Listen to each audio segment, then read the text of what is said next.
I took German in college. I got A's in my 4 semesters, but I'm far from fluent. And being 25 years removed from my last class, my German is super bad. I can still read some words, and when I've been to Germany or Austria, I can understand things like street and transit signs. I know my Eingang from my Ausfahrt. But when I'm in Germany, I rarely ever speak it because one, sometimes my American accent is too strong for them to understand anyway. And two, even if they did understand me, if they started responding to me in German, I'd be totally lost. And fortunately for me, many Germans speak very good English, so I haven't had to worry too much about getting by.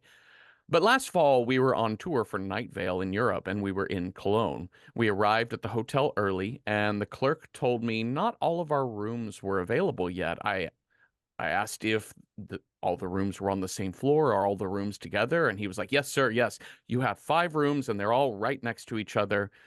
But 3 of them are still being cleaned, so they won't be ready for another hour." This is a thing we run into all the time on tour. We don't have to be together. And I said, are there other rooms that we could have that are available now? And we don't have to be next to each other. I'm used to explaining this to hotel staff. And he said, I don't understand. I don't understand what you're saying. And his English was not at this level to explain the nuance of where rooms should be. So I just said, Andra Zimmer? Andra Räume? Other rooms available yet now? And he laughed a little and said, I understand. Yes, Mr. Cranor, we have other rooms. If you do not mind being on a different level than your friends, I absolutely do not mind at all. Danke. He found us some other rooms under a Roima. If you've never been to a country that doesn't speak primarily in English, I strongly recommend you find a way to get to one. As Americans, we don't often get to see ourselves as outsiders, as those who don't understand the language. So much worldwide entertainment is US centric, so we constantly see ourselves as the main characters in everything. The 1995 thriller Mute Witness takes the tension of language barriers up a notch by focusing on a mute woman who has to communicate with sign language or janky ass 1990s text to speech apps. And bloody foibles ensue. Unfortunately for her, she's stuck in Russia, which is full of scary mafia types. She should have gone to Germany instead, which is full of delightful people who've never done bad shit at all. Hi, Cecil. Hi, Jeffrey. You can press a button and you are suddenly and eloquently fluent in one other language. Which language do you choose? Oh man, that's so tough. That's so tough. I Uh-huh. mean, I think I would have to go with difficulty of learning a language from English to another language. So like, as much as the Romance languages would be delightful to learn, but it's the same alphabet. So Russian would definitely be high up there. That's a whole other that's a whole other alphabet you got to learn. Yeah. But I feel like something like Chinese or Japanese would be like if I could press a button and if I could speak fluent Japanese, Uh-huh. that would be amazing. I Because thought there's I so much was, subtlety. There's like so much subtlety to it yeah. that I feel like with, a lifetime, it would literally take a lifetime of learning the language in the culture in order to get the subtleties of a language like that. Yeah. Yeah, I think I had the same sort of thing, same sort of thought process, being like a language that's an entirely different alphabet, an Yeah. entirely different set of characters. For the fact that like learning Spanish or even German would be easier because sentence structure and the Sure. letters and Yeah. stuff are and a lot English is a Germanic language, but it also is very heavily influenced by the Romantic and Latin languages. So yeah, those would be easier. But then I also thought, I'm 49 years old and I still have not bothered to really learn Spanish. So what Yeah. if I just beep and I hit Spanish and then suddenly I could just be anywhere in uh, south of the Rio Grande Yeah. and Exactly. except Brazil where they speak Portuguese. I feel like Swahili would also be a great language because it's just it just sounds cool. It's a Hmm. fun, like it sounds like a cool language. And then also, apropos of this movie, honestly, ESL. Oh, absolutely. Good. A great point. And fantastic point. I was thinking about that. I watched this movie. I was like, maybe I should go down to the community college and take an ESL class for adults just to learn some, polish off this middle-aged brain and learn something new. Add some more wrinkles to that brain of yours, and just yeah. Yeah. We were talking right before we started recording about sitting down to watch this movie, Mute Witness from 1995, which I don't think either of us were super familiar with. And it's No. not an American production, though it does center around Americans making a film. I think it's a UK, Russia, Germany joint. But it's we Cecil, you'd mentioned you're like, oh man, I'm not in the mood to sit and watch some 1990s torture porn in Russia film right I now. was a bit worried. I Yeah. not worried, but like I just wasn't in the headspace, because this movie sounded. I was like, makeup girl witnesses snuff film, runs for her life, and I was like, oh, I don't know. And the '90s are so hit or miss, so Uh-huh. hit or miss. And we'd kind of crossed off a lot of other tried and true sort of '90s meets isolation. I think that's what we rolled to I get think here. so, yeah. I was like, we could have done Misery. We could have done something that's like much more um Hollywood, I Yeah. guess. So I guess it was my fear of the unknown was keeping me a bit trepidatious against this movie. But I was really surprised. I was too. And I think that this I was kind of expecting something more green room-ish. Yes. Yeah, yeah, yeah. And I think there's elements of that to this film. But in terms of the intensity, I was expecting green room. Like I just Yeah. wasn't going to be able to unclench my butthole for 2 hours. Yeah. And what we sort of get is ultimately just a really compelling, very 90s thriller Yep. mixed with kind of the spirit of a 90s blockbuster. There's some like slapsticky, goofy, not slapstick, but like goofy humor in this movie. There's There's a some little goofy bit of humor. buddy comedy happening at one point Oh, and for really sure. stiff archetypes, especially around our American director. Oh, yeah. Yeah. And also this does kind of fit into that '90s sort of arch horror. Hmm. The idea of like, if '90s was all about looking at horror films and making horror films with horror film audiences in mind, it's not up to the Scream level of, irony, but it's about an American horror film being made in Russia, Uh-huh. and we get a horror film within a horror film, Yeah. and we kind of explode some of those horror film tropes. So it has some of that wry '90s irony. Yeah. Janine Garofalo would be so proud of us. Yeah, it's very, very meta. So it speaking of meta, it opens in a house scene, very classic horror style. We've Oh, got yes. a killer cam like peeking in the window at a single woman in her home. Uh, it also the very beginning in black at the start of the film, we hear changing radio stations, jazz and talk and blah blah blah, and it ends up landing on a news bulletin about Ernest Strobecker and two accomplices have escaped. They escaped Bellevue last night after Oh, killing two nurses and a custodian. So New York City slasher or horror is Bellevue's in New York. Are there Bellevues yeah, elsewhere? I don't know. I guess so. The killer turns off the radio, grabs the knife. I love this setup of she's calling for her husband Harry. She's like, "Harry, is that you?" And there's a moment where she's in the bathroom putting on her lipstick in the mirror, and it's the opening to the medicine cabinet is a mirror, and when she slides it open, we see in the mirror this killer coming from the kitchen. He is wearing what is he wearing, What Cecil? is he wearing, Jeffrey? It's like he kind of looks like Barf from You Can't Do That on Television. Yep. Hmm. It's I guess it's some sort of apron Yeah, it's like or apron. He's like either pantsless or in shorts or something. He's got a bloodied apron and he's got a black pantyhose pulled over his head. yes, which the opacity is that a word? Is that how you say that word? Sure. The opacity of it sort of changes Okay. a Yep. couple of times, which, once we kind of realize we are in a schlocky horror movie, it completely makes sense. But it Yes. is very much that. It very much is. It's so funny. His outfit, the moment I saw the killer in the mirror, I guffawed. It was Yeah. tremendous. So this is a fake horror film. He manages, cuts the phone line, tracks her down to the bed, and then he eventually like knifes, stabs her in the belly. And then we see the killer just walk over to the living room and lean against the wall and roll a cigarette and light it. And my first thought was, oh, what a weird killer. Like, that's interesting. He Yeah. likes to watch people die. Yeah. But what you realize is he's off camera now. So now it's just the actor having a cigarette break because he's done with his scene. But And this, the moment yeah. that that's revealed is so weird and delightfully interesting because like a hand that is not the killer's hand lights the cigarette for him. And I was Uh-huh. like, how is he holding that match?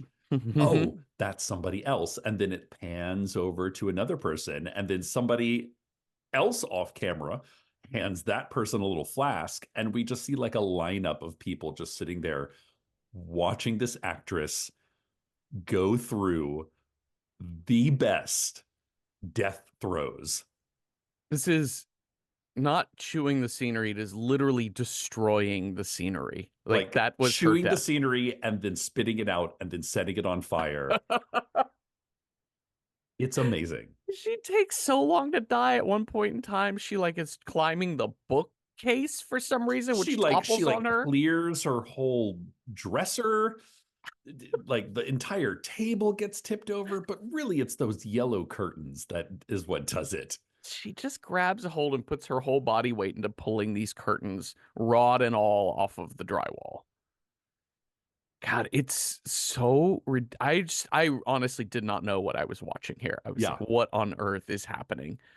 But it's when it pans to those three men, and even those three men, the cigarette and the lighter and the flask and whatever else, I was thinking, well, the radio said Ernest Strobecker and two accomplices. So I was Yeah. like, oh, Oh, his three buddies like to break in and watch people die. sure.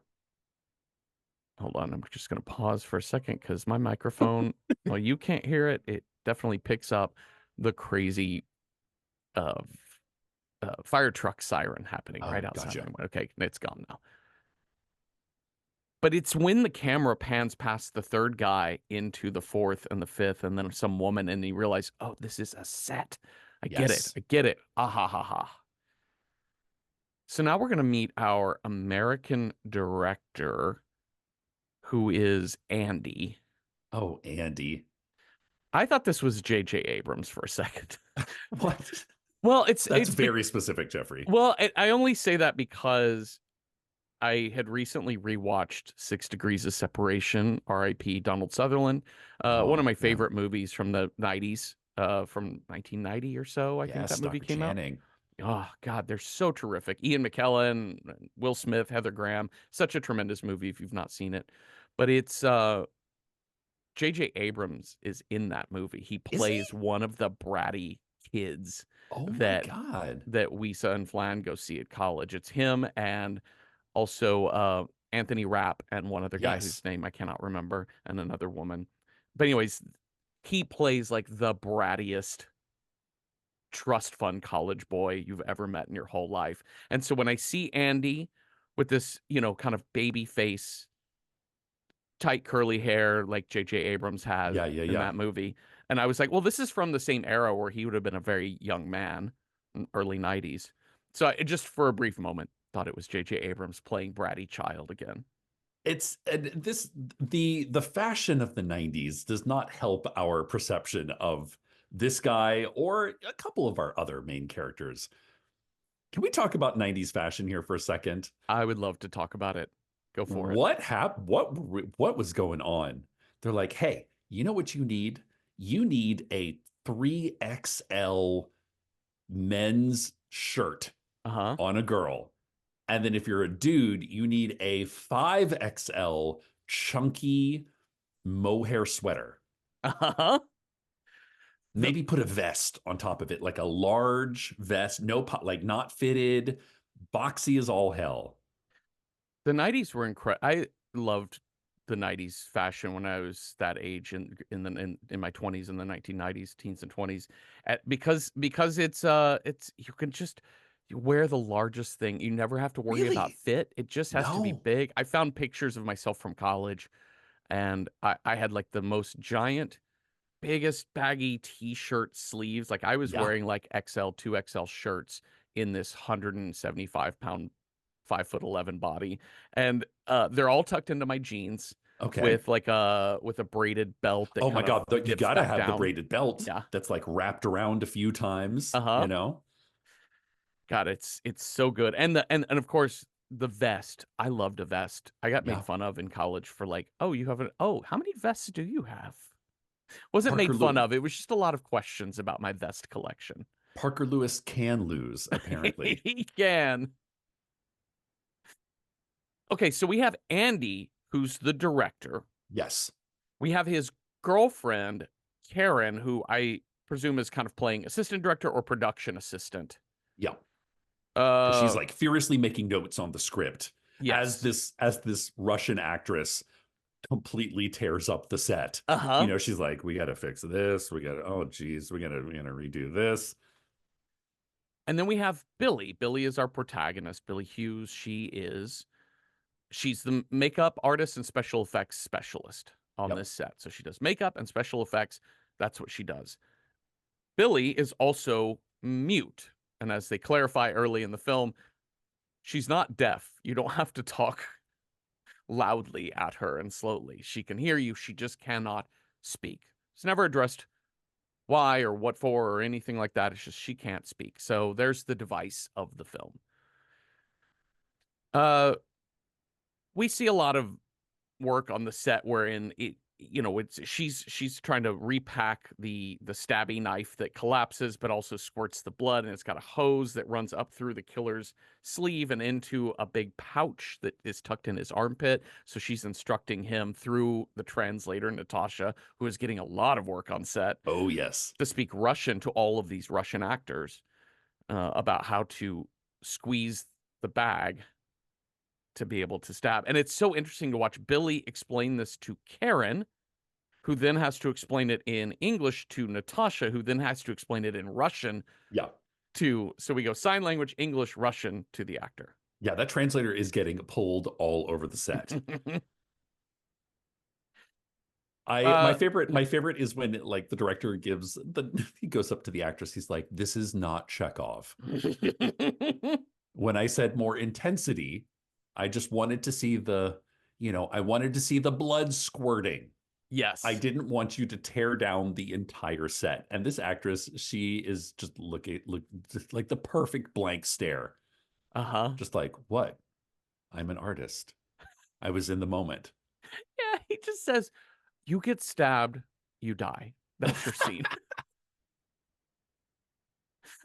um the Andy and his whole like American crew, this American film crew shooting this movie in Russia, he's very confrontational with the Russians because they are very union based, Yeah. right? And so Oh like yeah. the set designer who's Russian but speaks English comes out and he's like, I need oh, he doesn't speak English. I'm sorry. The set Yeah. designer who's Russian comes out and explains in Russian through Natasha, I need a full day to redress this set. We can't reshoot this set now. And so Andy's upset about that, and then he decides, well, I can at least get a close up on the blood pooling. And then the other Russian woman comes up and says, "No, it's 6 o'clock. We have to go. It's union. And they Whatever." literally shut the lights out Yep. on them. Now, there's a moment that I really love, which kind of sets up sort of act two of this story, in which Billy is, goes to the horror movie actress, and she's like delicately putting on more makeup, and Billy's like, no, no, no, Hmm. no, no, no, no, no, we're gonna make you ugly, and she starts dabbing her with, sort of dull makeup, Yeah. and one of the lighting guys from up in the grid says something in Russian or in English, thick Russian accent, and says, "Oh, you should make her more white, like actual dead bodies." Yeah. And you're like, "Huh? How do you know what a dead body looks like, sir?" Well, we're gonna find out. Yep. Yeah. So we meet on the set, Arkady, who is the lighting guy, who tells her that, and then we're also going to meet Lyosha, who's like the cute camera operator, the cute Yes, DP guy. Um, very Russian cute, very like yes, square face, blonde blonde, smooth has a skin. dasha somewhere. Yeah. Sharp features. Okay, so there's a little bit of talk with Karen about like, oh, that Leosha boy's pretty No, cute. He really he's kind of likes flirting you, with or you. whatever. Oh, Well, at the end of the night, they are leaving, and Billy explains through sign language, I have to go back because I left some stuff in the studio in this warehouse that they're yeah. renting out.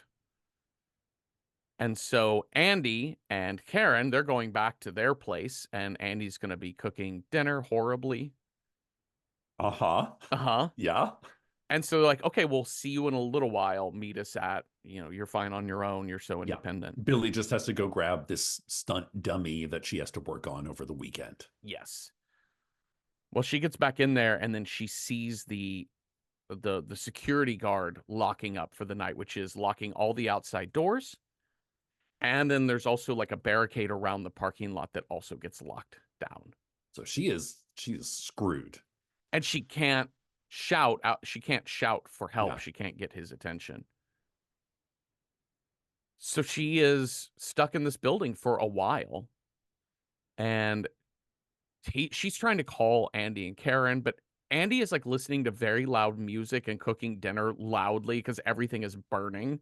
Oh my God. This chili con carne that this poor boy is trying to make. Uh huh. Oh dear. Oh dear. I mean, he's having a good time while doing it, which is, Mhm. the joy of cooking into that. But it's like the tops are coming off of the seasoning. It's more he's just feeling his way through it, Right. He's like an intuitive kind of chef. Uh, so she can't get a hold. She's trying to just tap because she also Yeah. isn't. Her computer at her own apartment has her phone can hook up to a computer, and she has a set of pre-programmed robotic voice replies, but she can't actually type anything into anything. So all she can do is try and tap a Morse code or something, but he can't hear it. Thinks prank caller, hang up. Karen also tries reaching Billy via phone, but she's not answering at They're her like kind of apartment. calling each other. So they're just Yeah. getting each other's busy signals. It's wild watching pre like 2009 pre 2005 movies because like we said before like the cell phone fixes so much Yeah. shit. Yeah. But Billy later she's stuck there for a while. It's nighttime now and she can hear men talking down in the elevator shaft. Yeah. It's And kind this of is weird. about the time she finally gets a hold of Karen at Andy's apartment and basically taps out, I'm fine. Everything's okay. Because Yeah. she hears what she's like, I just go ask these people and they'll let me out. They got in, so clearly they know how to get Sure. out. And she walks in on, well, we think it's just dudes shooting a porn. It's Leosha and Arcady from earlier, who seemed like Yeah. they were both set up as very helpful, very nice, kindly men. Yeah. And well, they shoot porn on the side. I mean, I'm Yeah. not gonna be It's mad. you got a little side hustle going at this film studio. It seems kind of Yeah, normal, right? yeah, sex work is work. It's fine. He is wearing a Arcady is the one doing the sex on camera while Leosha's filming, and Arcady is wearing just the freakiest plain white mask. Yeah. When it's again, it's like the same sort of black pantyhose over the head and then the white mask over it, which is Uh-huh. that sort of two-tone effect. Creepy. Absolutely. Yeah, it's Mask on a mask. Creepy. so she is standing back watching it. They don't actually see her, but the woman on her back in the porn can see her and briefly makes eye contact with her as Arcady in the scene starts slapping this woman Yeah. while fucking her. And he starts hitting her really hard. And then from under the pillow, he takes out a knife and stabs her repeatedly as blood flies against the wall and everywhere. And the eye contact she makes with this woman is trauma building. Oh yeah. Yeah. And it's like this, the way this is shot is like a lot of shortcuts. Like I don't think you never actually see like the knife penetrate, but it's almost even worse Yeah. because you're watching this scene of violence kind of through Billy's eyes. Yeah. and it's a lot of blood splatter, and it's, I don't know, it's very, it's almost, it's one of those things of all, what you can't see is almost worse because you're trying to Yeah. imagine it. You're watching the protagonist witness something, which makes it even more impactful. Yeah. There's so many like we've done a lot of like 70s and 80s kind of goofy-ish horror films that are having fun at being horror films. And you'll watch like a close-up of like garden shears cut somebody's hand Sure. in half, and Yeah. then blood is like boop, boop, boop, boop out Yep. each finger hole. And that type of stuff is so like, your body cringes, but you laugh and you're like, yeah, that's fun. And yeah, you're right. Like when you don't show it, but also the added like weight, like the gravitas of, Yeah. because the scene is less about the murder than it is about witnessing the murder. And she goes scrambling out of there. She manages to knock over a coat rack, and we see something. The fur coat on there belongs to this woman in the porn. Stuff scatters out of her jacket, and we see something slide under a door. Mystery. The mystery. Mystery. I was What like, is that was her it? address book? Is that her I thought it was her passport. I was like, Yeah. oh, it's her identification. Oh, the murdered woman's ID. Uh-huh. Ah, but I was wrong. Yep. Wait till Act 3. So now we get into full chase scene. Not even chase scene. It's more cat and mouse, Oh, yeah. prowling and looking. I have as my background this really, really tense scene where she runs upstairs and down this long hallway and is eyeing like a fire escape door. But the fire escape door is locked, and inside the little break in case of an emergency is a key to that door. Anytime you're watching somebody just hide around a corner, like Oh, shoulders yeah. turned, trying not to make any noise, and you see the distant shot of somebody slowly coming down the hallway, being like, I hear you. Who Hello. is here? Where are And it you? and he's like, it's not what you think. Uh-huh. It's totally not what you think. It's we can talk this out. We can work this out. You're like, no, absolutely not. Mm-mm. She does manage to finally hide in the elevator shaft. She climbs into the elevator shaft while these two men are looking for her. So they know they heard somebody, Yeah. but they cannot find who they heard. And so she hides in this elevator shaft. She loses her balance at one point in time, and like the key falls way down through the grates of this. It's not even really an elevator. It's more like just a platform lift. Yeah. I was thinking at this point, I guess if they're closed for the weekend, maybe this ruins this idea. But I was thinking at this point, just hide out in the elevator shaft. Don't move. Yeah. Yeah. Don't do anything. Anything you see, just note it for yourself. Mhm. Make sure they're completely gone before you climb out. But she is dead set on getting out now. She has no Yeah. patience to wait around. Because I thought if you can hide out till morning, because they're going to clearly like clear the body, leave, get out of there, and then the next morning you can call whoever. Yeah. Uh, all right. So, but she does see them down there below the elevator lift. She can see through the grating that they have these trash bags that they have been tossing down there. So that's clearly like this is the body cleanup. Yeah. Like they're cleaning up the set, which ugh, they do Uh-huh. not do a very good job, or they do too good of a job? Question mark. Yes, yes. I was like, it seems like the body cleanup would be a lot more involved. Mm-hmm. That does strike me as something that would take a long time, is chopping up and Yeah. cleaning a body. Yeah. But I guess the idea that if you're shooting this snuff film on the set of a horror movie, then people would just come to work the next day or whatever and think, oh, well, there's just fake blood everywhere, Yeah. not knowing it's real blood. Yeah. Horrifying. She climbs down after this key. I think she thinks they're gone, and she climbs down after this key, can kind of see uh the, digging for the key, looking for the key, and then she hears them come back up. And when they shine this bright flashlight down because they hear something again, Yeah. that flashlight hits the side of one of these trash bags, and she can see the eyes of this dead Oh, woman's severed it's head so inside of creepy. the bag. Because she's having to like hide herself underneath bags of garbage, which is kind of gross enough to begin with. Uh-huh. But then it's like the face through the garbage bag. Ugh, so creepy. So gross. Uh, she gets out of there, climbs up and around, and then runs into these boys again. Now, so we're now in full fucking chase. And Yeah. we've got like Arcady being like, wait, I explain. Yeah. Nope. And she finally makes it to the fire exit, gets that key out of there, gets the door open. And just as Leosha is coming up on her, and she tries to like secure the door, but he knocks it open and it sends her flying over the railing 2 stories down into a dumpster filled with film canisters. Ooh. Which is such a great image. I don't know.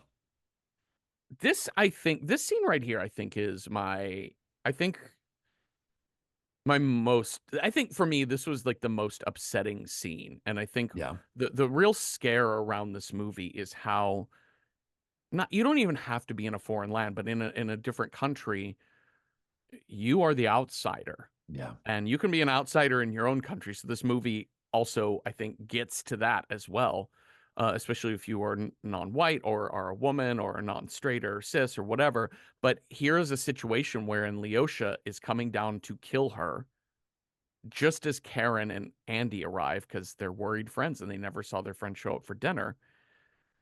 And Leosha turns on the charm of, duh, she fell. Oh, she She's fell. I was trying injured. to help You her. should Yeah. run and get an ambulance now. I will take care of her. And she's And like, he's great. and he's like clearly holding Billy's hands down, which means she can't sign or explain what the Uh-huh. fuck is going on. Yeah. And she But it can't. is, Yeah. oof, it is written all over her face. Like she's like pleading with her sister, like, don't leave me alone with Yeah. this guy.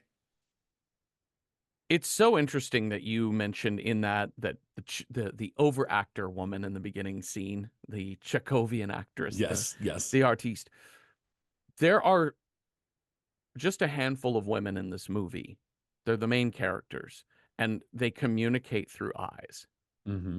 So when Yeah, you mentioned yeah, the kind of the dead-eyed stare that actress gives Andy, and the kind of quizzical stare she gives Billy when doing the makeup, the woman who was just murdered, the look she gives her, and then yeah, now the look Billy gives to Karen of sheer panic, that it's all about how you can communicate when language is not available to you. yeah, yeah, And it's that face that Karen is like, wait, no, no, no, no. yeah. And she's Karen like, let knows. go of her hands. Yeah, something. Karen knows something is up. Yeah. And he does let go of her hands and she signs murder and points at Leosha. Now, I was really happy at this turn of events because I thought the bulk of this movie would be the sort of cat and mouse. I was like, Mm-hmm. man, if we're watching Die Hard, but in a Russian film studio, I was like, this is going to get real quick. Yeah. You know, because I thought that was going to be the gist of this movie. I was like, oh, we're out. Oh shit, we're getting the police involved. Oh, thank God. A twist. So Yeah. I was like, whew, okay. So it's not just 90 straight minutes of let me hide in a closet, checking in a closet, let me hide in another closet. Yeah. This is a movie about how circles of men work against women. Yeah. And that goes from the boyfriend of Andy Yeah. and his quick dismissal constantly of what Billy's going through, all the way up to the way men like, sorry, I have to pause again. New York City is on fire today, apparently. Oh, And you know what? I'm just going to plow through. It also is expressed in the way that Leosha and Arcady turn on the charm oh when yeah. they need something done, and that kind of charm puts everyone at ease. And so the way Karen initially believes Leosha in this dumpster scene, all the way to what happens now when the police arrive. And the And police are there, they're on set, and uh it's kind of seems, Billy's got a, blanket around her shoulders, like her mhm. sister's with her. But the first shot we see is of the two guys chatting up the Russian police officers, Uh-huh. and it all seems very chummy. It's so chummy. They have worked their charm on these men, and we will learn throughout the film that the it's more than charm deep, the relationship that Yeah. these men have to the police, because the police and the mafia are closely tied together. Oh yeah. So, of course, Arkady and Lyosha are like, she just thinks she saw a real murder and she panicked. Like she should know. She does this stuff all the time, and she he dem he. Well, I'm sorry. Andy says, "What? Just get their film reel. We'll know if Yeah. it's real. We can see what they made." And Arkady grabs a knife, and I bought this hook, line, and sinker. Arkady takes out a knife and just stabs Andy repeatedly in the gut, Right? and blood splatters everywhere. And I thought, oh shit, it is on. Yeah, like this guy has just gone nuts. Like he's gonna take them all out. It's so good because we just saw a movie that we thought was going to be Mute Die Hard in a Russian warehouse to it just turned a corner in what we thought the movie was going to be. So I'm Yeah. like, I'm anticipating any big surprise. Yeah. Plus, Andy is the type of person who's supposed to die in a horror movie. Oh, for sure. Like he's the goofy friend. Yeah. Kind of a dick, but Yeah. funny. Yeah. Yeah. But then he holds up the prop as the police draw their weapons. And he's like, look, clink, clink. See how the Yeah. knife compresses and it squirts the Squish, blood? squish. And Billy's like, they're like, explain this, Billy. And she's like, signs to them to say that, like, it all happened so fast. Yeah. I didn't notice what he did. And then Leosha's like, aha, aha. Yeah. Sometimes you just think you see something and Right. it happens fast and you panic. It's all misunderstanding. So they try and look for the bodies that she said were in the elevator shaft, but they've been cleaned out. Yeah. The ones in the trash bin are all just normal trash. And the police are like, well, see you later. No Here's my crime. card. Huh? Have a good night. Andy throughout all of this is just until kind of the end when he sees everything. He has to see it to believe it because he can't really trust the women in his life to explain anything to him. But he is from the get-go is like, well, I've never been more embarrassed in my whole life that we had to go through Yeah. that. I mean, and then okay, so it's like the three of them decide to go out to dinner, Uh-huh. and he's just Yes. like eating just plates of uncooked meat. He While is Billy literally still has covered, blood. Yeah. like he is covered in fake blood. Billy literally has just been rolling through garbage and an elevator shaft. Yep. And Billy and Karen are, like Billy's talking to Karen in ESL, and Andy is just sort of like non-involved. Yeah. And Karen's getting on his case. It's like, are you even gonna like attempt to be part of the conversation, to attempt to learn? He's like, I picked some stuff up like this. And she's like, well, this means makeup, right? And she's like, no, that means the look on someone's face. Uh-huh. Which is actually, I'm glad He's you like, brought it's that kind up. of close, right? I'm glad you brought that up because that is such a key point in his character arc, which is for him to pay fucking attention. Yeah. And it makes so much sense that he has that character arc because he's a film director. His whole job is paying attention to every last detail of what he can see. And then he's not learning anything from it. Yeah. And here's a moment where he's still not learning anything from it or not quite putting it to use yet, although he will later in the film. Yes. But now we're back at the Russian warehouse. Security guy is locking the set back up. Security guy is locking the set back up. He's got his sweet dog, Buka. Oh, the sweet dog. Oh, sorry, dog. Just heads up. The dog is gonna die. Yeah.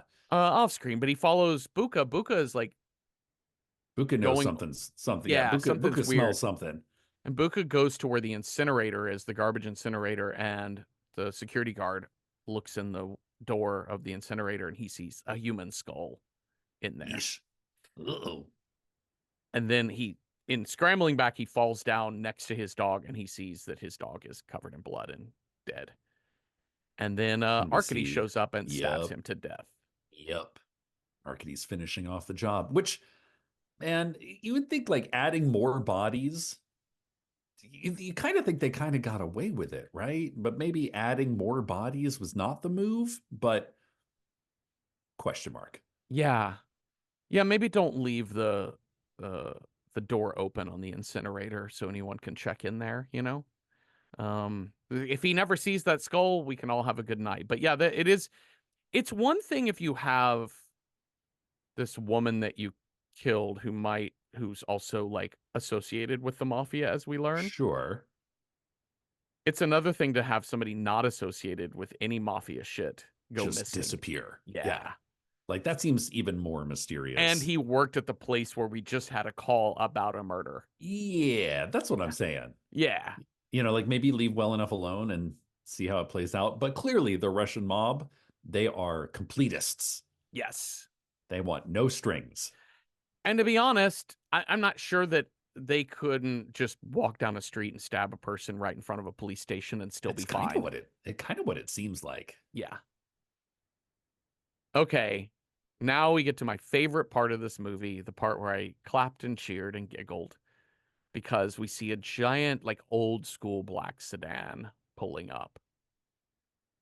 And this window rolls down in the back, and I'm waiting for who is our Don? I Who know, is our right? leader of the Russian Yeah. mafia? And I suddenly see leaning forward out of the darkened window is Obi-Wan Kenobi himself. I was like, what the fuck? This was apparently Alec Guinness's final feature film Oh my appearance. God, really? Yeah. And he has full Alec Guinness voice. He is Oh fully yeah. just doing Obi-Wan Kenobi's voice. Like Yep. it is just his natural voice, which is probably, given how little he cared about the Star Wars franchise when he played that role, it's probably the same thing here of like, I'm not learning a Russian accent. I No. will show up. I can be there from 11:30 to 11:50 today. Yep. And yep, I'm we going can to do. find my light. I'm Mhm. going to say my two lines, and then I'm going to lean out of my light, and Yep. I'm going to go home and take a nap. And whatever car I'm sitting in can just be the car that picks me up at the airport and Great. drives me right back. So that's all I thought about was that's the car that picked him up from Moscow International or whatever, drove him to the set, which I don't even think they shot it in Germany, but they might. I don't remember if they shot it in Russia or Germany. But anyways, he plays the Reaper, The Reaper. and he's called that because if you ever see his face, that means you will die. Oh, Which I'm like, well, Leosha, you just saw his face, buddy. yeah, I know, right? And like Leosha tries to hand him a bag full of something because we know that the police have the snuff film. Yeah, So I'm not quite sure what he's trying to hand him a bag of. yeah. And Sir Alec Guinness is like, did everything go smoothly? Yeah, well, more or less smoothly. Did everything go smoothly? Mhm. He's like, well, there was a girl who kind of got in the way. He's like, then you don't get paid until everything is done. Yeah, Get what until I'm saying, Mhm. bro? uh and he also there's something missing here. We don't learn about the diskette Yes, yet, but we know there's something missing from the stuff he gave him because he gave him, I think, a bunch of this woman's stuff. that's what it seems like. Yeah. Okay, so Andy, at the end of dinner, Andy promises Karen, he's like, listen, my daddy I know, right? knows. He's like, my daddy knows the American ambassador. He'll clean everything up. Uh-huh. And so he's like, I will call him first thing in the morning. She's like, it's the weekend. And he was like, no, I have his private number. I have connections. Mhm. Well, then we cut to the ambassador's aide has gone to meet with the Russian police, and there is Detective Larson, who's also Russian. Um, and they have they're gonna go watch this film that they developed Yeah. the film reel from this snuff film night. It's gonna turn out that this film is just the film that Andy had shot that day prior. Yeah, they kind of did a switcheroo on the Yeah, film canisters. yeah, But I love this. This is where I was like, oh, thank God. Okay, we have some sort of like third party verification uh-huh. here that I think is like necessary because there's so many, you know, did Billy see what, we think? We trust Billy, the protagonist. We assume that what she saw is correct and we know she's being played and the corruption goes so deep and da da da. So Larson comes in and he's like, listen, we've been tracking this international syndicate for a while. They do pornography. They make these snuff films. They sell them internationally. Um, and he goes into this monologue that's actually really great, and it's literally just like a close up of his eyes while he's doing this monologue that is like very stylish, very like neo noir kind of. But he's talking about having seen a snuff film before, and he's like, there's a moment when you watch these films in which the person on camera knows that they're about to die, and that look on their face is irreplaceable. It's unmistakable. Yeah. Yeah, again with the eyes, the close up on his eyes as he's telling the story about upon seeing the snuff film he says he had seen. He also points out that the victims are often undocumented immigrants. Yeah. That's who died, but there's a whole set of the Russian mafia who are into producing these snuff films.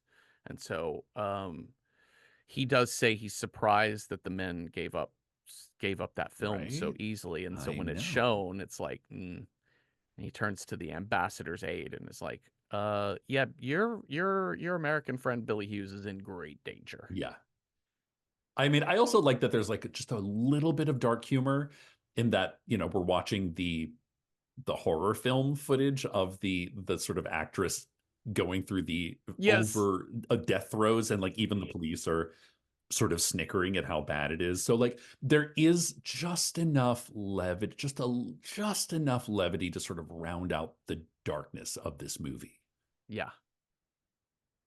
So Billy is back at home. She gets a silent caller.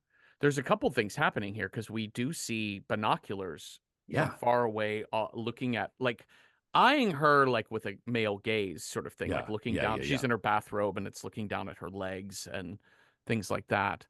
And she's getting a phone call, Yup. but silence on the other end. Yeah. It's not good. Um, she eventually notices the person watching from afar and like closes her window blinds angrily, and then she goes to take a bath. Classic horror movie setup, Jeffrey. Uh-huh. Yep. A lot of just like close-ups on her face laying like fully in the tub, just everything submerged but It's her like face. just the mask of her face. And it's Yeah. also like a lot of like condensation dripping. And then Yes. what she's seeing in her mind's eye of like the blood splatter that she saw on the snuff film set. Yeah. Telephone rings. It's Karen calling this time. Yeah. And Billy's strong. Billy is independent. Billy is like, I don't Yeah. need, you know what? She's like, I took a bath. I'm okay. I have made my way, and I thought this was a really interesting uh depiction of somebody who has a disability, right? Like that there's a it depicts like the pride in making it Yeah. on your own, right? I Yeah. have the tools that I need. I have the people I need, but I will call on them. Like people Like don't I had a have to fucked help up me. day, but Yeah. I'm dealing with it. Yeah, you can ask if I want help and I might say yes, but ultimately you don't got to do shit for me. Yeah. I've got this. And that's a pride that kind of gets Billy into a little bit of trouble here. Because she is like, I'm fine. Everything's fine. She doesn't want to communicate that I'm feeling really paranoid. I'm feeling really scared. Yeah. I'm feeling watched. She's like, I'm fine, no need to worry. The doorbell rings, and Karen's like, hey, by the way, don't answer that door because it is It is, almost 1 a.m. it's 1 a.m. What's going on there? And at least Billy, like, she's like, hold on, like, stay on the line, kind of. Mm-hmm. And sure enough, there's Arcady again. He he's first off, he's got giant bolt cutters. I So when mean, she he's has he's the a little professional. security chain that prevents him, she's trying to get the bolt cutters onto that.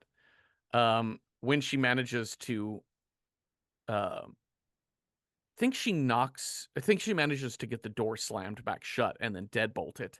She's like poking an umbrella. This is what I love is like we start this movie with like such a kind of fantasy version of a home invasion. Uh-huh. Like the most, silly schlocky horror movie version of a home invasion in which there's like bloody footprints everywhere and everything is like pretty, like just kind of silly. Like the murderer is just sort of standing in the middle of the living room. And what we're about to get is the most gritty, literally nuts and bolts, like unclean version of that. Like Yeah. it's so good because she's like literally anything becomes a weapon to this girl. She's using an umbrella. She grabs like an end table and like smashes his foot.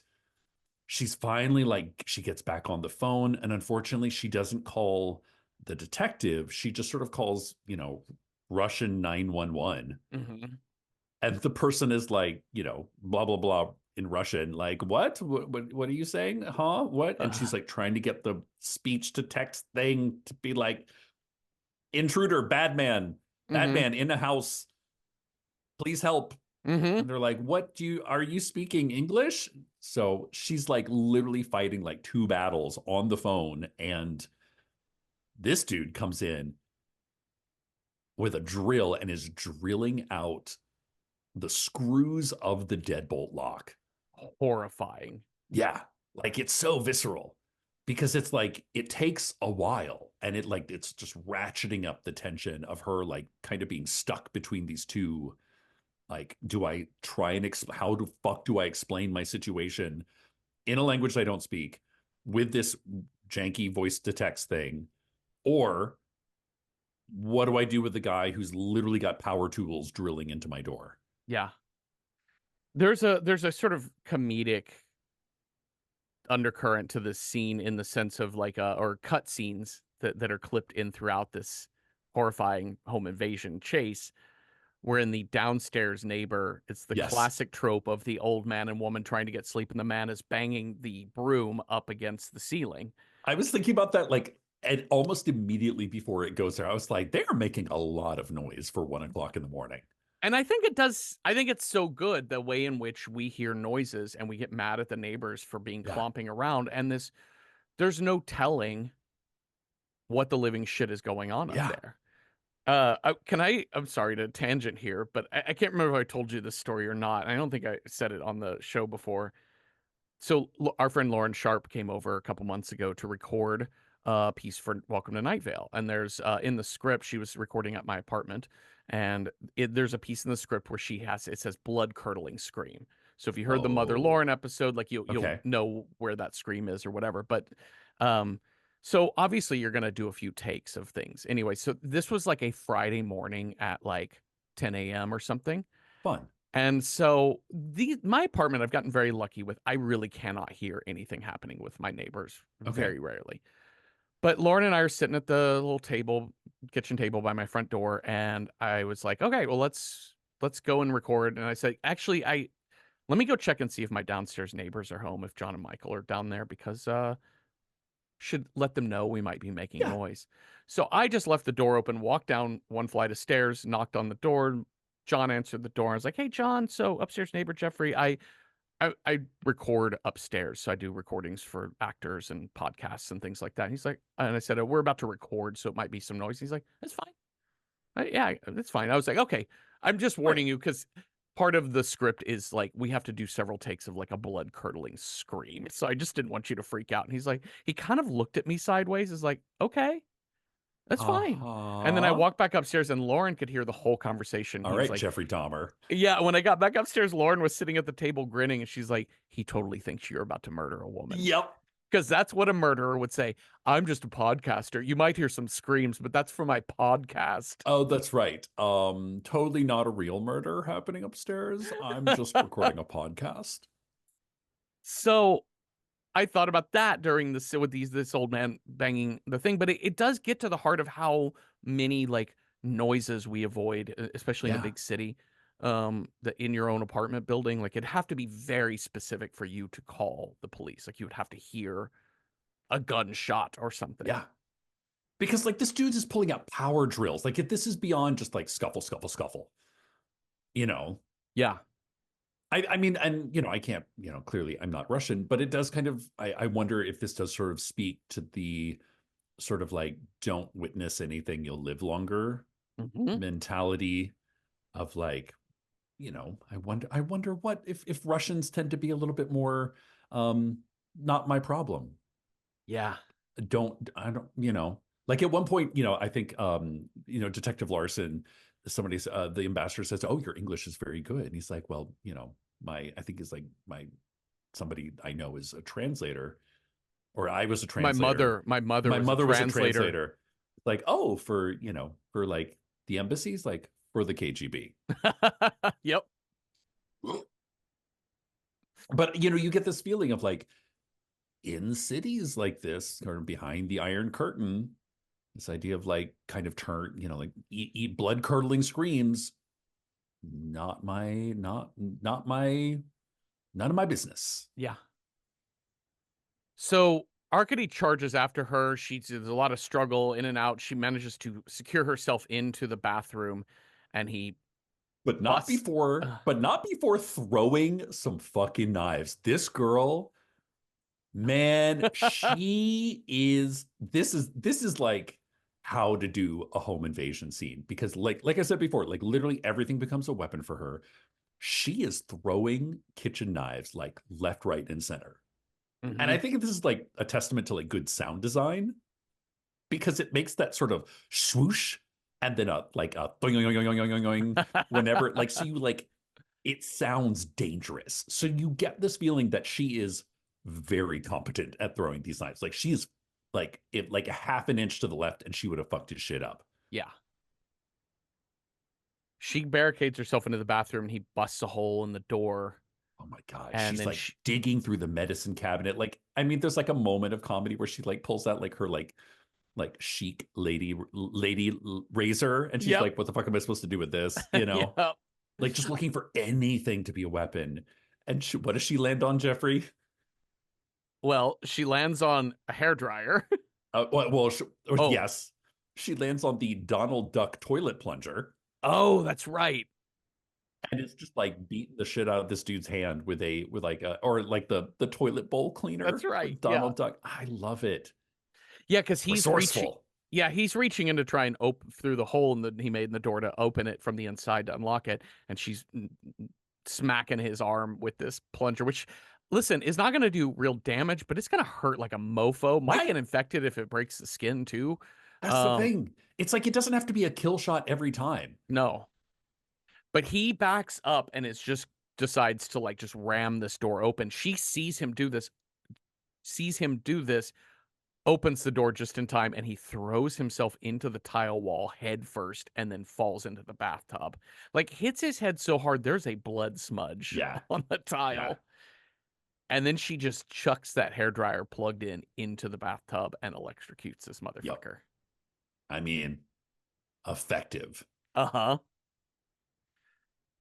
But as she steps back outside, Leosha is there, and he has the knife, and he pins her down, has the knife to her throat, and says, "Where is the diskette? I know you have. I know you have the diskette." And hands her a pencil, and she's like, "What diskette? Yes. Like, what the fuck are you talking He's about?" like, "Tell me, write down where the diskette is." And she just stabs him in the thigh with that pencil. And he's about to stab her back when suddenly he gets walloped upside the head by Yeah. that pair of bolt cutters. And there's Larson saying the classic line, "Get in the car, I'll explain later." God. I wrote down, "You're not arresting these fuckers?" Yeah. Because he is a cop. He's a detective. He I just saved this know. woman's life. And he is like, "We got to get out of here." And I'm like, oh shit. Because either you're one of them Mhm. Mhm. or you know that no one can help us Yeah, because the like the mafia Russian goes mob so is deep. so deep that like not even the police can help you, Yeah. which is kind of like how Billy is for the next, I don't know, like for the rest of the film. Like Larson is this question mark Yeah. of like where his actual loyalties lie. So they they're doing all kinds of stuff like they press 1 on the elevator to go down, but then they also stop at 3 so the elevator continues down to 1 and they so they can go down the stairs and duck out the back. Because they think it's the mafia coming to get her, but really it's Andy and Karen coming to Uh-huh. Yep. check in on Billy. Which good for them. We had these cutbacks over to their apartment and Andy's complaining about, "Oh, she's fine. Leave her alone. It's 1 in the Yeah, morning." So, good on Karen for pushing to get over to see the friend cuz yeah. that's alarming. Your friend answered a door at 1 in the morning knowing she's being pursued by mafia people. And then the phone just cuts out. Yeah. Yeah, that's even worse. Yeah. So they get into Larson's car and then we see the Reaper's car following Mhm. them. So, it's so funny they get into Andy and Karen get into Billy's apartment and the doors off the everything is Yeah, fucked yeah, up. And Andy's like, "Oh my god, it's trash." Like, "No shit. yeah. What do you think?" Um how does this play out again? So, So okay, so yeah, they see the dead body in the bathtub that's right. and they run into the bedroom and they're like bickering amongst the two of Mhm. them, like, oh my God, get off me. Like they're having, kind of bumbly, kind of comedic, making a ruckus, right? Yes. Two police officers show up. Oh, Right. this seems all right. Except one of them immediately just shoots Leosha point blank in the head. And you're Mhm. like, oh, maybe not actual police officers. Mhm. So they get Andy and Karen out and they like have them like arms behind their head and they're interrogating them, saying, where's the diskette? And they're like, we don't know what the fuck you're talking about. And the fake cop, is like picking up diskettes. He's like, not that one. That's my script. Oh no. Yeah, that's right. That's right. Meanwhile, the cops are on like a CB radio Mhm. with the Reaper, With his driver. Yeah. with his driver. And so they're clearly like, they're going to kill these two, these Mhm. two lovable idiots who have no idea what the fuck is actually going on.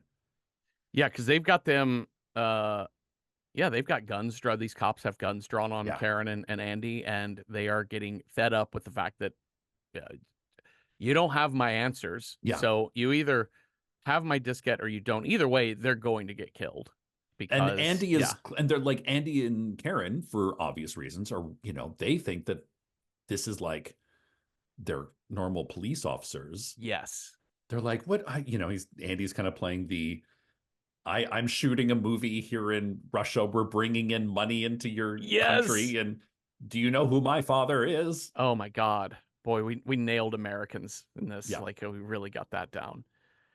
But go back to Larson, Detective Larson and Billy in Larson's car. And, Billy looks so relieved to finally be out and being protected by the cops, and he Yeah. says to her, "It's not over yet. Yeah. We've got a ways ahead of us." And he explains to her the woman who was in that Snuff film, her boyfriend was in the mafia, and he had stolen a diskette. Who knows what's on it? I don't think it's ever explained what's on the I think it's diskette. sort of like the entire mafia's names, addresses, Yeah, kind of it's all the incriminating evidence that you could ever imagine, yeah, everyone's identity kind of diskette. it's like the most damning information that could bring down the mafia Yeah. on this one diskette. Like Which is like you, why they keep that on it, why yeah, you have hard right, copy of, right. why are you writing anything down? Does a mafia need A do we need a contact list? contact book? Yeah, Yeah. I don't know. For a Um, phone tree in case something goes wrong. yeah, phone tree. You could just do like a group text on WhatsApp or Yeah. something. Yeah. So, opt out of these, I know, Jesus my Christ. God. But he says, she had the diskette, and the boyfriend was the boyfriend had been like blackmailing the Reaper, or like threatening the Reaper to say like, I have this. And anyways, now that this woman is dead and they couldn't find the disc on her, you were the only other person there. So they think that you have it. Do you have it? Where is it? Write it down. Tell me where in the, whatever. Tell me what's going on. And she's remembering the thing that slid under the door when Yeah. she knocked over the coat rack was the diskette. And she is at this point, like we are, like, I don't know if I should tell you that. Because he clearly, while they're having this conversation, he just drives right past a police station. Yes. And she's like, police? Question, giant question mark. He's like, no, no, no, we can't go to the police. We can't go to the police. She's like, okay, fuck you then. Because as long as she has this information, she's at least somewhat useful. Yeah. Because she's the only one who knows. So she gets him to pull over, and she uses his handcuffs that she sees in the glove compartment against him and pins him to his steering wheel and then fucking bails. And as she's running that other car with the Reaper in it, you've now got two opposing cars, and then Yeah. there's some man who gets out of one and is running after her, and then Yeah. running after, and Larson has to turn around to block him from getting to her, and he's like, get in the fucking car. And so Yeah. she does. Because Larson the entire time is on a walkie-talkie with the driver from the Reaper's car. So it's this thing of like, it's clearly and I think he says, he's like, oh, I'm a double agent. Like I'm a mole inside the Reaper's organization. So they can't know. They think that I'm working for them, which is why I can't just like turn you over to the police. Right. I have to keep my cover, Yes. which is also kind of a likely story. Totally. Yeah. He's like, oh, no, they think I work for them, but I really don't. I really am police. I'm But then really here to save you, I promise. but you've watched men dressed as police Yeah. be working for the mob. So, like, I don't know who to trust at this point. But he does save her from this man in the street. So finally she writes down it's at the studio. So that's where they go. Um, the fake cops are back in Billy's apartment with Andy and Karen. They're fucking done with these two. Yeah. And they've got a gun, They have a gun to Andy's head. like execution style, head down, Yeah. gun down. And he is still not quite believing they're about to do this. Yeah. Yeah. Well, I mean, would Still you? trying to, well, yeah, he's still trying to talk his way out of it. And Karen, just as he's about to shoot, pulls the rug, Literally pulls the rug out from under him. and he goes falling backwards and shoots the gun, which goes through the bottom of the jaw of his partner. Yikes. And she just grabs a lamp and just, or a telephone, and just like beats the other guy. And they grab these two guys' guns, and then that's when the old man neighbor finally comes upstairs, and they're like, it's not what you think, while pointing Yeah, a I gun know. at him. Classic. Like they caught him. They're like, they've got guns. They've got like chairs. Dead cops. Yeah. The guy's like, you know what? You keep doing what you're doing. I'm just going to go back downstairs and go to bed. Uh-huh. So, at the studio, we've now got all of the mafia is showing up. Like there's a whole army of them. This is so like, I mean, they're surrounding the joint. Right. And so of course Larson and Billy are, making their way to where that diskette was dropped. And Andy and Karen have now driven to the studio, and they're having to like sneak over the fence and trip up the guard outside on the stairwell to get inside. So the driver, Reaper's driver, he walks up just as Billy is finding the disc. And the movie is going to play around a little bit more with like, whose side are we on? Who's Yeah. whatever. And Larson draws his gun on Billy as the driver is pinning her back. But then instead of shooting her, he just pistol whips this guy across the skull. Just like knocks him out. Yeah. Um, and at one point in time, Andy sees Larson with Billy and starts shooting at them, so it's complicating the situation even more. But clearly a terrible shot. Finally, Larson leads Billy out into the main courtyard where Obi-Wan Kenobi and all of the henchmen are waiting. It's so dramatic. It's like all the headlights are all pointed in the direction, very floodlight spotlight. Uh-huh. And then the Reaper says, after he Larson takes the disc that he had put in her pocket, in Billy's pocket, he takes it out of her pocket and he holds it up. And he's like, I got it. We're all good. And Reaper says, all right, kill her, Larson. And so he steps back, and Karen is watching out the window, can't do anything, can't get out there, and watches as Larson just shoots her multiple times in the back. And we watch her chest explode with blood as she collapses. So dramatic. And the everybody's like, mafia all all right, good drive work, off. everybody. Yep. Job well done. That's a And wrap, as they I know. say in Hollywood. That's it. And all these mafioso, they all just sort of turn their cars around and they leave. I'm assuming they're going to let Larson clean up the dead body. Yep. Job well done. Job well done. And then Karen is obviously bereft and sobbing, and she goes just ape shit on Larson. Dude, she kicks the shit out of Larson. She beats the shit out of him. He's like, let me explain. She's like grabbing mannequin legs, just punching him in the face. Yeah. To Larson's credit, knowing by the end that he's a good guy, or like on our hero's side. Yeah. I mean, he does have to put up with a lot of shit, and he fully understands that it makes sense why, when Billy thinks he's about to kill her, she spits in his face. Yeah. And he still saves her life. And here Karen is going apeshit, and he's like, listen, we're all good. At one point in time, she tells Andy, who's got a gun drawn on Larson, she was like, just kill him, just shoot him. And Andy can't pull the trigger. Fortunately, he doesn't, because as Karen runs outside to see if Billy is alive at all, Billy is fully alive. Hey, baby, blood packs. Yeah.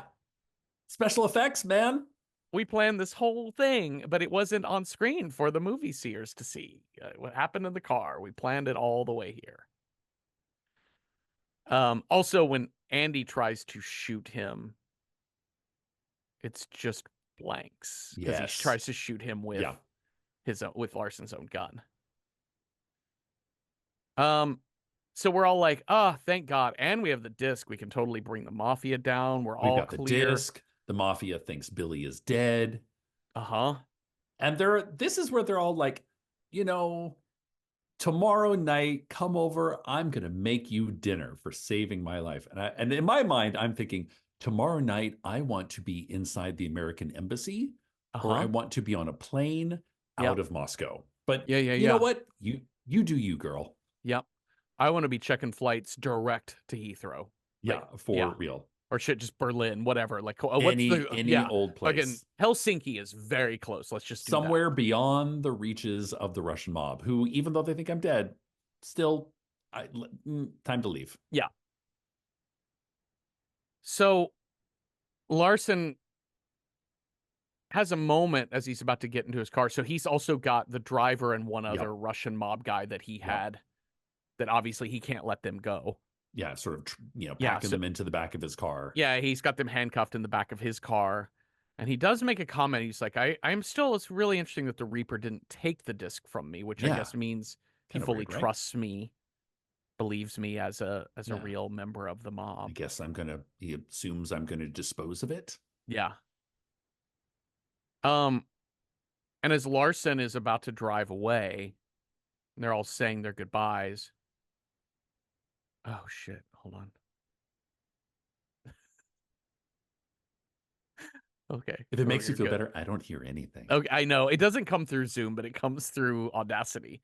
Um, Just like rumble, rumble, rumble, yeah, rumble. yeah. It's it's the what is it? What are they called? The mitzvah truck? What is the here in Brooklyn, like the giant van that has the big picture of the rabbi on the side, and they just play music up Oh, and down. They go all the way down to like gotcha. Midwood and Coney Island and stuff. But that it's kind of a daily occurrence. Um, anyways, Billy is like, oh shit, they're that car's going to explode because they can see the two men in the back seat. She sees their eyes Yeah, communicating like yeah, it's going to blow. yeah, yeah, Billy is yeah. trying to communicate to him, but he can't hear her. And it is Andy who sees what she's communicating and screams at Larson, "Get the fuck out of the car. It's going to blow up." This is kind of an awesome practical special effect. This is one like because we see this car explode Mm-hmm. and we see a stunt driver like open the door and jump out of the car like seconds before it explodes and Yeah. bursts into flames. Yeah. This is one where I was like, damn, this is some real, like, this is a complicated special effect that is no CGI. This is very real Yeah. and really effective. It's so good. It's so good. And there's even a brief moment where you think he might be dead because he Yeah, was did he so get close far to the enough away? explosion and then Because he it's kind of lands. like I mean, like literally, he jumps out of a rolling car Yeah. seconds before it explodes. So we realize at this point that the Reaper's plan was just it didn't matter if the Reaper knew he was undercover or not. Just No, blow him up, blow up the blow up the disc. disc. Don't Yep, need anyone knowing about this anymore, and we can just move on. It's just clean up the mess. Like nice and easy. no loose ends. But he dives out just in time along with the diskette. And and we're all like, yeah, woo, Oh, thank God. We can still shoot our movie here in Russia and just be fine. can you Like, imagine going no, back to? Can you imagine going back to work the next day?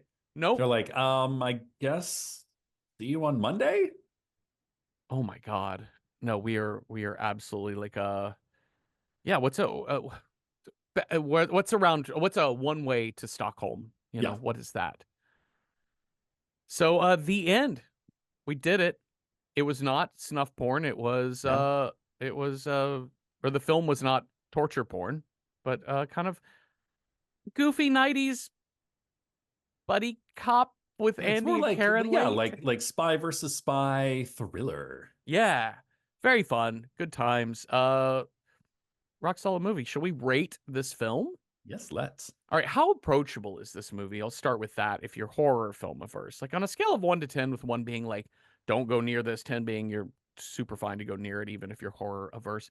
I mean, I'd give Mute Witness like 6 out of 10 right protected floppy disks. I think it's more thriller than horror. Like the horror elements are kind of cheesy deliberately so, as we said at the beginning. But it does have things that thrillers and horrors have in common, which is rock solid jump scares. And also there's high stakes. So when something does happen, you feel the weight of it. So obviously we have a snuff film. We have essentially case of extreme violence against a woman by two men. We've got all of the police gaslighting, male gaslighting sort of shit that happens. There's a dog death. There is a dog death in the movie. And yeah, so it's got some of those elements, but I feel like it feels much more like a cat and mouse thriller than it does slashery horror torture porn sort of thing. So let's go with 6 out of 10 for approachability. To speak nothing of approachability, just as a horror film, how do you rate this movie, Cecil? As a horror film, this one was a little bit surprising. Like I said, I thought this was going to be much more the sort of act one, you know, trapped in a box, trying to evade killers all night. But it really did turn a corner about, a third of the way through and became much more of a thriller. And I think the film was better for that. So even though it kind of turned away from more of some of the traditional horror elements, I would give this, I think 6 out of 10 busts of Lenin would be a Yeah. good, it's like it not total horror, much more thriller. Yeah. And I'm glad for it. Let's figure out what movie we will watch next. You've got a scare die, I've got a style die, and we'll roll those up and see what movie fits those two elements. So, Cecil, on your scare die, if you roll a one, our next movie scare is zombies. Two, haunted. Three, psycho killer. If you roll a four, our scare is Mother Earth. Five, clowns and or dolls. Six, aliens. What's our scare? That's a 5. Clowns and or dolls. How exciting. Okay. Who doesn't love a clown and or a doll? So we're gonna match up your clown doll roll with the style that I roll. So if I roll a one, our style is Southern Hemisphere. It has to be a movie made south of the equator. Two, LGBTQ plus film, meaning by LGBTQ plus creators, directors, and or about LGBTQ plus people. Three, wild card, whatever doll clown movie we want. Four, what the fuck? We're gonna bring back the WTF category, which is just a movie that is inscrutable or wild or whatever. Five, if we roll a five, it's a movie from the last 5 years. If we roll a six, it's an urban film, takes place in a city. So what do we've got for style? I've got a five as well. That is a clown doll movie from the last 5 years. Nice. Nice. So we always write down a few options of movies that meet this criteria beforehand, going into all the different possibilities of die rolls. We also put these lists up over on our Letterboxd account, letterboxd.com/randomhorror9. You can go and leave comments for all of the possible list matchups there and let us know if you want to add to that. But let's start with the movies we wrote. I put these two on the list. They seem the most straightforward. Yeah. We've got Megan. Oh, yes. There's a doll. Yep. And we've got Terrifier 2. There's a clown. There's a clown, there's a Done doll. and done. Nice and easy. That's right. I finished the assignment. C plus work. Getting those two. Listen, Not much to explain about this. Sometimes the right answer, it doesn't have to be a complicated answer. No, just straightforward. So let's check out our Letterboxd and see what people had to say over there. We have quite a few. We have We quite a few do, recommendations. surprising number. Yeah, let's start going through these. What do the people say, Cecil? Let's see. King and Commodore recommends Child's Play 2019, sort of the technology-based remake of the original with Mark Hamill as the voice of Chucky. Fun. Christopher Brown recommends Chucky the series. And Stop Motion from 2024 as well. Just watched this the other night. This is a Shudder film. Yeah, it's really interesting. But yeah, it certainly fits dolls. It's about somebody making a stop motion film. Yes. Yeah. Okay. Amy Wynn recommends Five Nights at Freddy's from 2013. Of course. Animatronics, absolutely. Probably dolls. Yes, 100% agree. Benjamin Barron recommends Brahms The Boy 2, which I think I've seen The Boy 1, but I've not seen the second one. I like their description. A Jared Kushner looking doll who understands self-care recruits a young boy to help him enforce order over a family living in a creepy house. Interesting. Let's see. Crown Seeley also recommends stop motion. And also Star Kids Black Friday from 2019, part 2 of the Hatchetfield saga. The description. Sounds interesting. When the holiday season's hottest new toy, the Tickle Me Wiggly, ew, I just hate the Tickle Me Wiggly. Gross, hits the shelves, the city of Hatchetfield goes mad for it, literally. That's when Tom Houston, Lex Foster, Becky Barnes, and a few familiar faces must fight through a sea of murderous mall-goers to save humanity from an interdimensional being with a taste for chaos.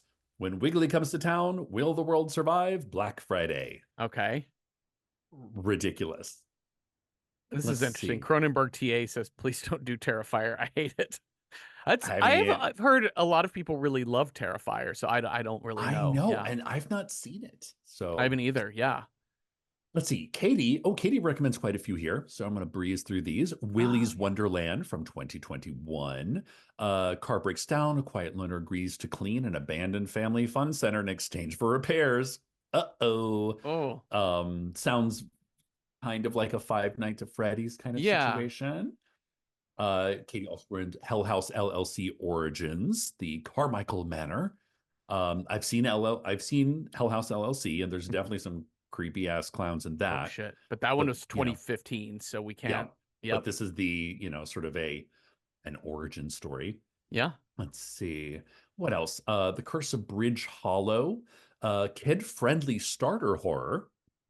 A Halloween-hating dad reluctantly teams up with his teenage daughter when an evil spirit wreaks havoc by making their town's decorations come to life. Oh. Katie also recommends It, Chapter 2, Uh-huh. classic, Sure. and Haunt 2019. A group of friends encounter an extreme haunted house that promises to feed on their darkest fears. The night turns deadly. They come to the horrifying realization that some nightmares are real. Oh, and Katie also recommends Scary Stories to Tell in the Dark. Okay. Let's see. We've got Weaponized Toaster seconding Megan, seconding Child's Play. I think we Mhm. also had somebody else seconding those as well. Brother Malleus says he kind of hates the Conjuring cinematic universe, but Annabelle Comes Home 2019 Uh-huh. totally fits the die roll. Eye of Carver loves the Terrifying movies. Uh, Squin also recommending Willy's Wonderland. Eamon Dove, Black Friday from Starkid. Mhm. The Wiggly is the toy you'll die to have. Great. Ganymede's Cup recommends Killer Book Club from 2023. A Spanish horror film. Eight horror loving friends fight for their lives when a killer clown who seems to know the grim secret they share begins to pick them off one by one. All right. Interesting. That is interesting. Oz Conway recommends if we do a Terrifier, do number two. It's campy and dumb, which is something that I had kind of in my vague researching had kind of heard as well. Is Yeah. sort of the horror movie of like you make one and it's get some traction, and then you make the second one, and the second one you kind of maybe like amp up what you could have done in the first one. Yeah, and Oz Conway says too that the like this clown is probably my favorite monster since Freddy. So Yeah, I do get a Freddy vibe from the yeah. Terrifier clown. Let's see. Brother Malleus recommends Caveat from 2020. A man Huh. with amnesia winds up in a mysterious house full of various dangers. The clown doll for the category is a creepy toy rabbit that beats on a drum whenever something Oh. supernatural threatening is nearby. Uh-oh. Oh, I love that. That's fun. Ace Diamond also throws in another vote for stop motion and Black Friday and recommends Imaginary from 2024. Let's see. Jessica moves into her childhood home with her new husband and stepdaughters, only for the younger girl to befriend a mean little teddy bear and unwittingly reawaken Jessica's own childhood horrors. A friend of mine saw Imaginary, and they were like, "Cecil, you need to watch this movie." Okay. I think it's by the same people who did Megan, so it Oh, has like a okay. similar like vibe to that. That's Pulsating interesting. Mass recommends Long Legs. Dolls haven't featured prominently in the marketing, but trust me, and spoilers, they feature prominently in the film. This one's still out in the theaters as well. Interesting. Haiti Murmur recommends Benny Loves You from 2019. A man's beloved childhood Stuffy comes to life to help him after his parents' death. Help him in quotation marks. And Aldrich von Fausto, another one for stop motion. And Kristen Tattersall also recommends Killer Book Club. We have these are some good ones on here. Like I thought Megan and Terrifier 2 were like just like the most easy slam dunky ones, but like Yeah. Caveat sounds really interesting. Imaginary sounds really interesting. Killer Book Club sounds really Killer Book cool. Club. Uh Ooh. there's some good ones on here. Um yeah, I mean, Black Friday sounds yeah, but kind of Black bad. Friday sounds fun. It sounds a little bit like the classic notion that every 5 years or so we have to have a thing making fun of everyone's obsession with the new Yes. toy Yes. or Yes. the Yes. new Yes. thing. It Yeah. feels like in the realm of like, um, yeah, just everybody hates kids thing. Oh, every parent hates kids things. So like, Yeah. was it die Smoochie or let's kill Smoochie or Oh, yeah. whatever? Yeah. Like Yeah. it Yeah. sounds like Yeah. in the realm of a movie like that. Yeah. Yeah. Yeah. Yeah. But with some kind of Lovecraftian horror portal or something. I Um, mean, okay, you've I, seen stop motion. yes, which Here's the thing. is Here's so the creepy thing. and cool, but I would love to check out some of these other ones that are on here. I would like stop motion, but I'm not also like, we have to get to this movie We right have to away. watch this. Yeah. Here's the thing, Jeffrey. I've not seen any of the Terrifier movies, and I feel like I have seen so many goddamn memes with this clown. I kind of want to get to it. It does feel like kind of a necessary film to get to. Now, if we've not seen Terrifier 1, will we understand Terrifier 2? Think Is we the can muddle question. through. Think we will figure it out? But Um, yeah, like I said, I think a lot of people and the internet kind of agreed. They're like Terrifier 2 kind of amps up the campy value, yeah. which I'm like, you know what? Let's get right to the good shit. I mean, I've seen Megan. Megan is a delightful good time, and Imaginary sounds like a lot of like sounds Yeah. really interesting.